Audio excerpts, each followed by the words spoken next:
It was late afternoon when my grandson, little James, came running into my room, his face pale and his eyes wide with fear. "Grandma!" he cried, clutching my hand like if he let go the world itself would collapse. "Don't go back home!" I froze. His words echoed in the empty house. "What, what are you talking about, James?" I asked, trying to calm both him and myself. He shook his head violently. "Mom, she's planning something bad. I overheard her talking. Please, don't go back." I felt my stomach tighten. His small hands trembled as he held on to mine. I had raised him since he was a baby, and I knew he wasn't one to lie, especially not with such fear in his eyes. My heart thudded painfully. My daughter, planning something? I sank into the chair, trying to steady my breathing. What could she possibly want? We'd had disagreements before, yes, but nothing that would make my own grandson beg me to stay away. My mind raced, imagining every possible scenario, each one darker than the last. For the first time in years, I felt truly unsafe in my own home. The walls, familiar and comforting yesterday, now seemed like they could collapse at any moment, hiding dangers I had never anticipated. I hugged James tightly, whispering reassurances I didn't fully believe. My mind was already working, piecing together clues, planning what I had to do next. One thing was certain: I wouldn't return home until I knew exactly what my daughter was up to. That evening, as James clutched my hand, my phone buzzed. A series of texts had arrived from an unknown number. The messages were vague but unsettling. "She's watching. Don't trust anyone. Leave before it's too late. Your daughter isn't who you think she is." I stared at the screen, a chill crawling down my spine. Each word seemed to pierce the room, amplifying the tension in the air. My daughter, the woman I had trusted most, was now wrapped in shadows I couldn't decipher. I tried calling her, but the line went straight to voicemail. I thought of James' fear-filled eyes. He had overheard something critical, something that could put me in danger. I realized then that I had to act carefully, strategically. Panic would only make me vulnerable. I decided to check the house before returning. Every creak of the floorboards, every shadow seemed like a potential threat.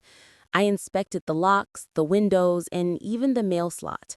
There were subtle signs someone had been inside recently. A chair slightly moved, a faint scent of perfume that wasn't mine, an envelope with no return address lying on the counter.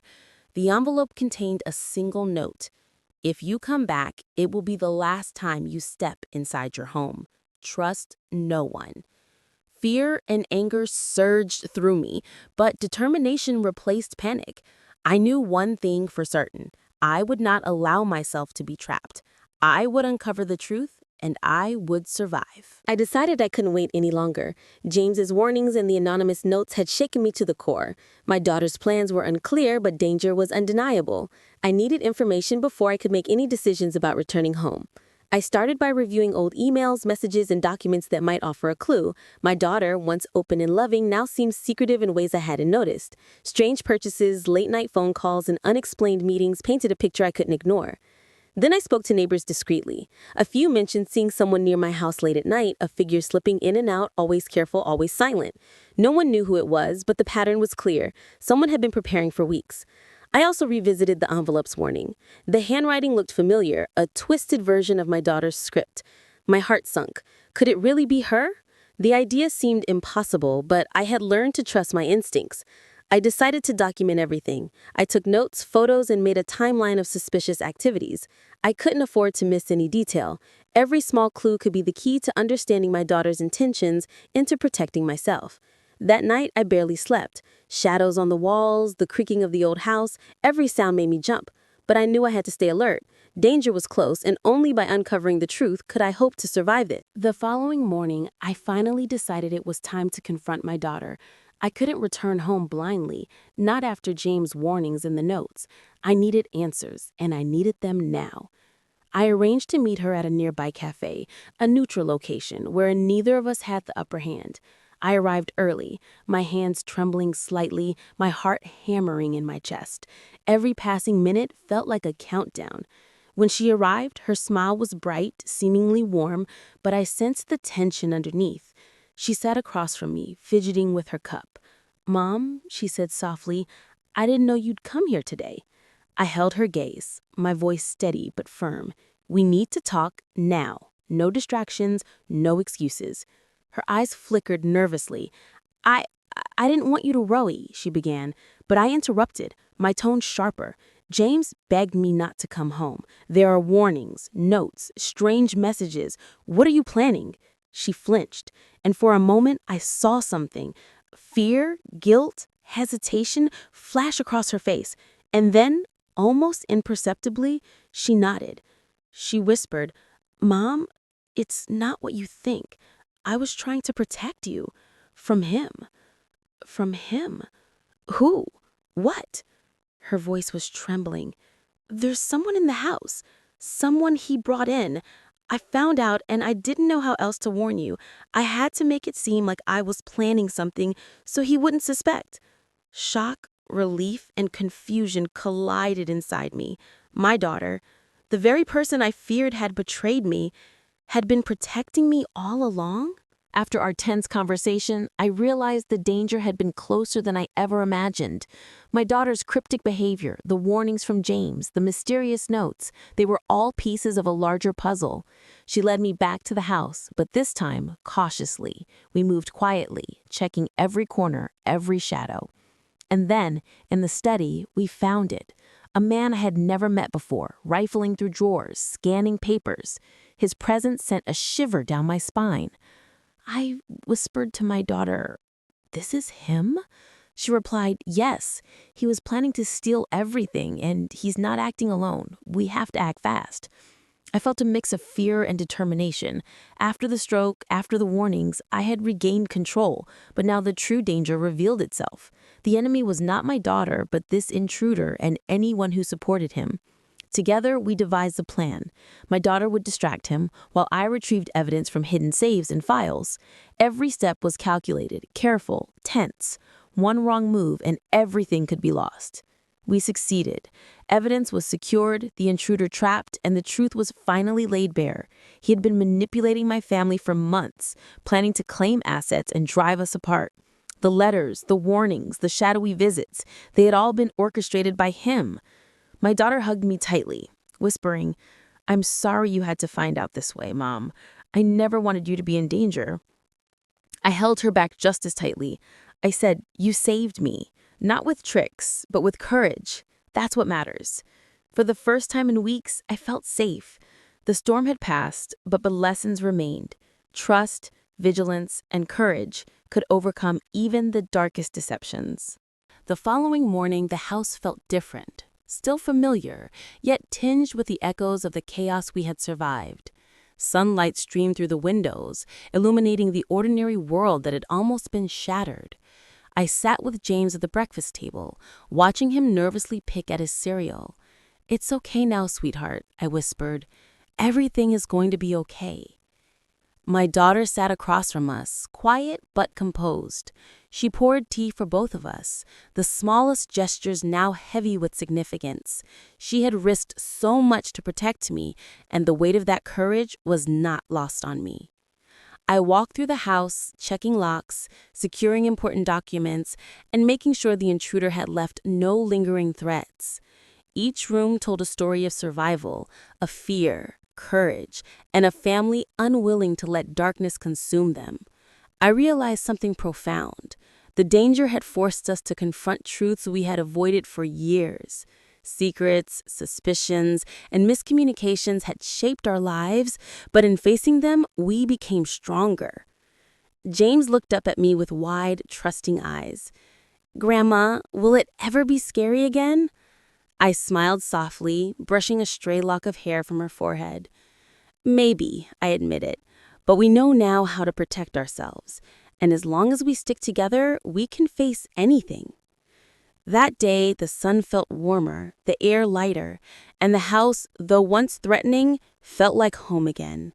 We had survived the danger, uncovered the truth, and learned that courage often comes in unexpected forms, from a child's warning, a daughter's bravery, and a mother's resolve.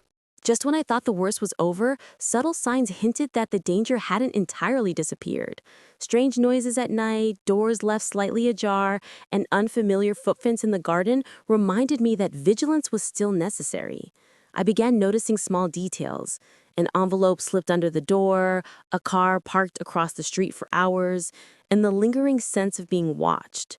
Whoever had tried to manipulate our family once might attempt it again. I decided to take action. I installed security cameras and changed all locks. I began keeping a detailed log of unusual activities, documenting every strange occurrence.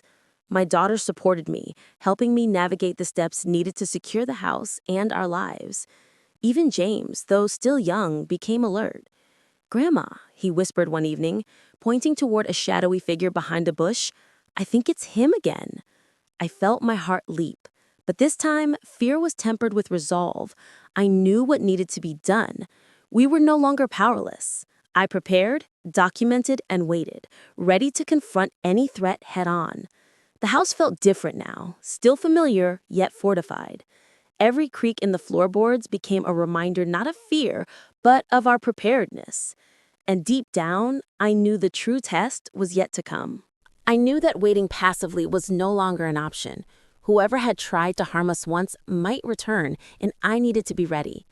I discussed the plan with my daughter and James, subtle, careful, and calculated. We decided to create a situation that would reveal any intruders immediately.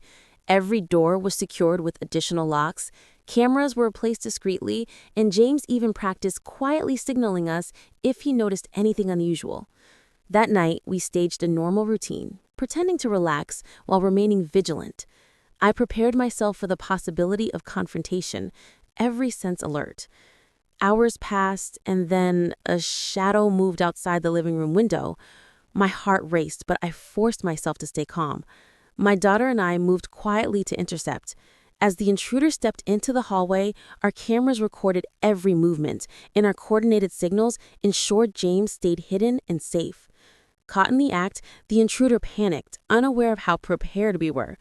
It became clear that he had underestimated us, the mother, the daughter, and the brave little boy who had warned us all. The trap worked flawlessly. I felt a surge of empowerment. The danger had been neutralized, but I knew vigilance would always remain a part of our lives. The intruder had been caught in the trap, but the real confrontation was about to begin. I stepped forward, my voice calm yet commanding. "Why are you here? What do you want from us?" He froze, realizing he had underestimated our preparation. His eyes darted between my daughter, James, and me. I was promised something," he stammered. "I had no choice. I was told you'd never know." I held his gaze, unwavering. "You were told wrong. We are aware now, and we will protect ourselves. Your plans end here." My daughter spoke next, her voice firm but controlled. "You threatened our family, and now you must face the consequences. You will not harm us again." The intruder realized there was no escape. The security cameras, the logs, and our coordinated vigilance left him no room for deception. Fear replaced arrogance, and I could see he knew he had lost. We contacted authorities immediately, providing evidence of his attempts to manipulate, intimidate, and infiltrate our home. Every secret, every plan he had was now exposed. Justice would take its course. As I watched him being escorted away, I felt a mixture of relief, triumph, and exhaustion. The danger was finally neutralized, but the lessons remained clear. Vigilance, courage, and family unity could overcome even the darkest threats. The house was finally calm. Sunlight streamed through the windows, illuminating rooms that had once felt like traps. I walked through every corner, making sure nothing had been left behind. No threats, no secrets, no lingering danger. James sat on the sofa, his small hands clasped in relief.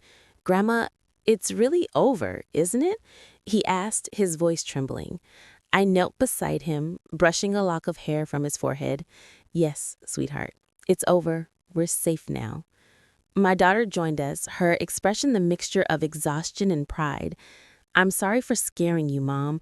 I only ever wanted to protect you." I smiled softly. "You did more than that.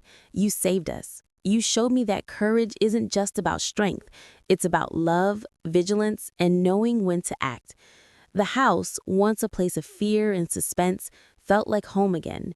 Every shadow now seemed ordinary, every creak a reminder of resilience. We had survived the danger, uncovered the truth, and learned that family, when united, could face anything, even the darkest threats. That evening, I stood by the window watching the sun dip below the horizon. I whispered a promise to myself. Never again would I be powerless. I would remain vigilant, cautious, but above all, brave. And as long as we stayed together, no threat, no matter how cunning or dangerous, could ever break us.